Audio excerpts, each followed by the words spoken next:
Okay, so we've now talked about the right hand technique and how important that is. Now we'll talk about the left hand, equally as important. Some people think this is a very difficult technique to get to grips with. But there's actually nothing different about this technique than there is dropping your hand by your side. Okay? If you drop your hand by your side, your fingers normally fall to the ground. If you lift your hand up in front of you, you've essentially formed the shape of the hand that you need for your left hand technique.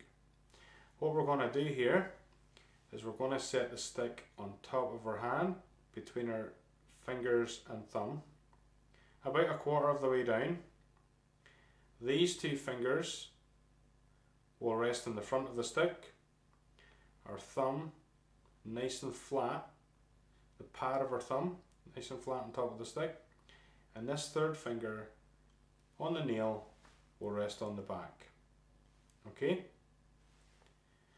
Our arm is nice and straight here with a little bit of a curve in towards us. Okay? We don't want to do this. The palm of our hand shouldn't be pointing to the ceiling. That way you could cup water in your hand. You don't want to be able to cup anything in your hand. Try to keep the palm of your hand coming inwards.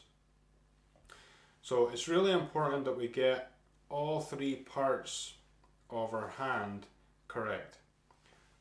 The pad of our thumb on top, nice and flat.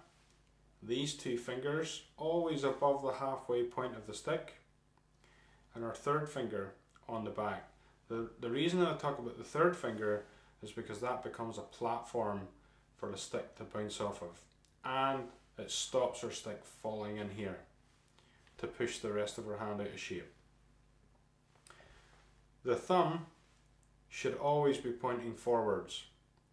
Try not to bend your thumb back and straight across the stick. Otherwise, as you can see here, it pulls our fingers out of position. Okay, we don't want this. Everything should be pointing towards the front of the stick. Just as if you had relaxed your hand by your side,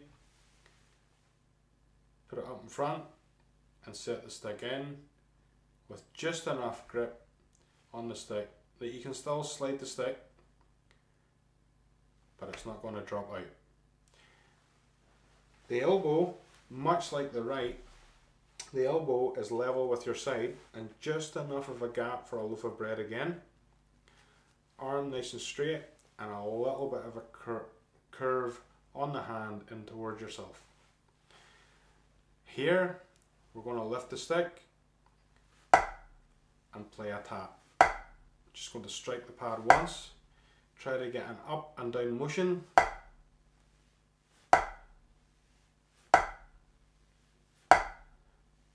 Now you'll notice that my two fingers on the front of the stick are quite close. I haven't taken them off because what that does is it puts all the work onto the thumb, and the thumb can't do everything. Same if you move the thumb, it pulls your fingers out of position. If you move one part of this left hand, it affects everything.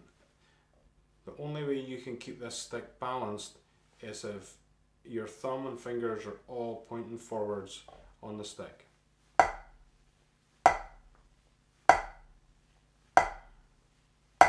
Now this is one of the most difficult things to get right when you first start drumming, and it's something you continuously have to work on to always improve.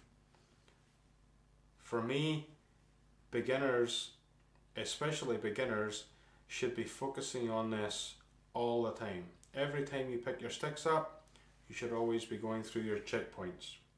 Like on the right, first joint, pad of your thumb, little gap here, center of your wrist, two fingers. Is there a gap under my arm? On the left hand, two fingers on the front, pad of our thumb on the top, and our third finger on the back. Elbows by our side with a gap underneath, a nice straight arm and a little curve of the wrist in towards us.